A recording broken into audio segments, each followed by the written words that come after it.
before following the steps, it might be that since it's EAP-TLS, that it is not supported or not activated on your Windows 7 machine, so you would need to do an update here, and after that, from the update catalog, it would be like you could download it here and install it, right?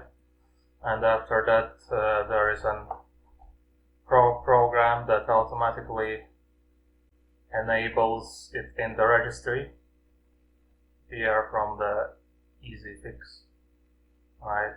You can download it and run it, and it will do it for you. Okay, but after that, what you do is you'll go to eduroam.de, open it, then you search for your institution.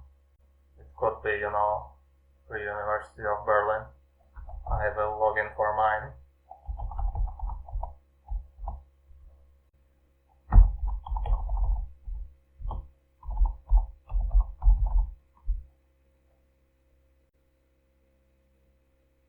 Now after you have logged in, this page should pop up. Then under manual options, you choose PKCS 12. You can enter a name, whatever. Generate profile. And it will automatically download the profile for you. So now after you have downloaded your certificate, it can be in downloads or wherever you selected it. You can now double click it and it will open the certificate import wizard. Next, the file path should be already inside of there. You skip the password part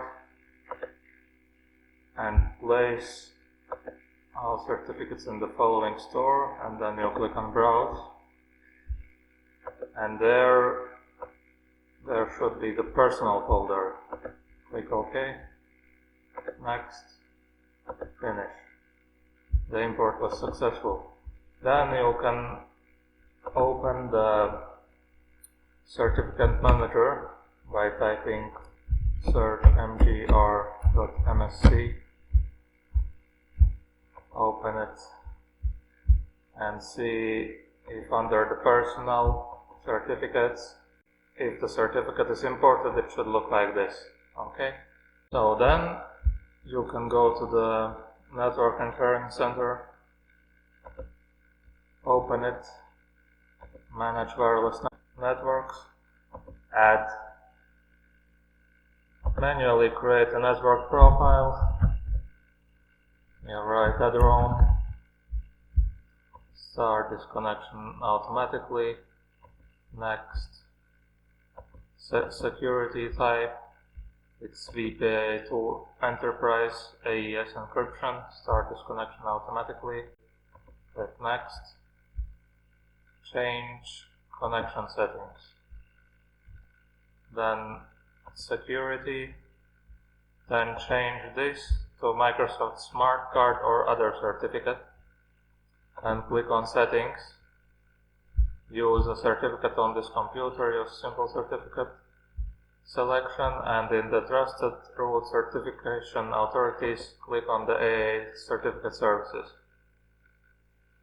At least that is valid for my setup. Then click OK.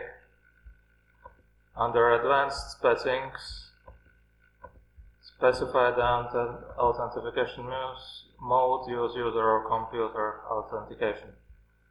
Then click OK. Click OK and close. Now everything should be set up. And see, eduroam is connected.